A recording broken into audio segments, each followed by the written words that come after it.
que se passe-t-il en Grèce aujourd'hui, 11 mai 2011? Eh bien, c'est la grève générale. Pourquoi la grève générale? Eh bien, les syndicats contestent les baisses de salaire généralisées, les privatisations, l'explosion du chômage, donc la crise. Mais d'où cela vient-il?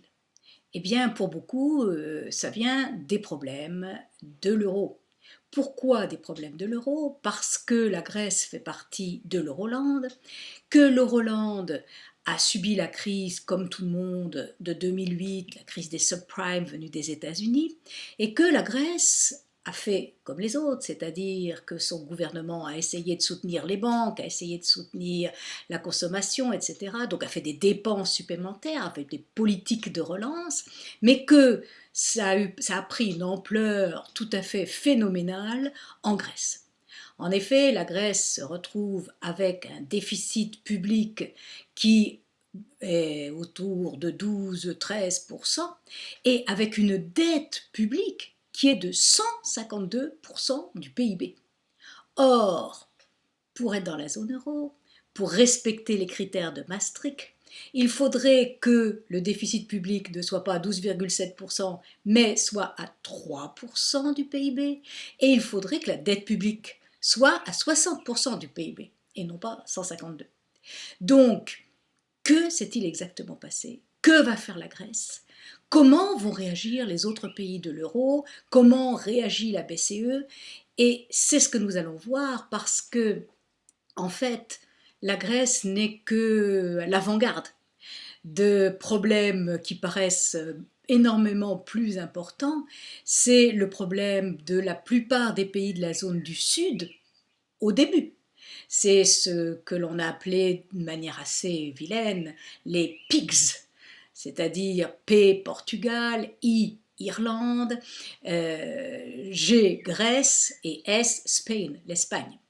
Qu'arrive-t-il à ces pays? Eh bien, ils ont du mal à revenir à des taux plus corrects de dette et de déficit, mais pas seulement. En fait, leur crise peut avoir un impact important sur le reste de la zone euro.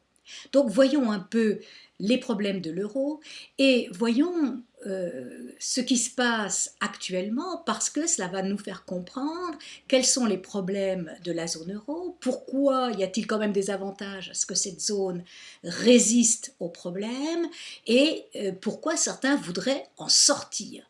Donc c'est un problème qui est lié au cours et au programme de ES puisque l'on étudie la politique monétaire de la BCE puisqu'il n'y a plus de politique monétaire nationale.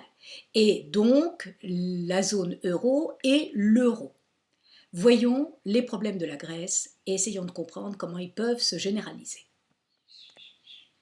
Face au risque de banqueroute généralisée de la Grèce, de faillite de l'État, le Fonds européen de stabilisation financière avait déjà promis de prêter 110 milliards d'euros à la Grèce pour qu'elle puisse payer tout ce qui était, si vous voulez, ses déficits. Parce que les déficits, ça veut dire que, eh bien, il y a des dépenses à faire et que les recettes de l'État ne comblent pas les dépenses qu'il y a à faire. Or, depuis un an, la dette a augmenté encore de 50 milliards. Ça veut dire que les Grecs doivent emprunter 50 milliards. Or, les marchés n'ont plus aucune confiance dans la Grèce et donc ne veulent pas prendre de risques en prêtant à l'État grec avec l'idée que derrière peut-être un jour l'État grec fera faillite et que donc ces obligations d'État ne seront plus que des papiers.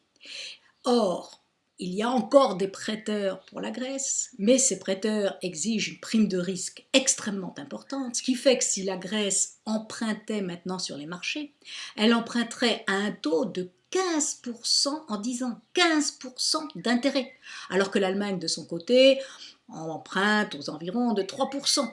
Donc comment voulez-vous qu'un État puisse emprunter à un taux aussi faramineux, sachant que, évidemment, ça va augmenter encore la dette, parce qu'il va falloir ajouter ces 15% d'intérêt, il faut rembourser le capital plus les intérêts. Et donc, vraiment, la Grèce se trouve dans un état terrible, et certains pensent que peut-être il serait plus judicieux de faire sortir la Grèce de l'euro. Voyons pourquoi.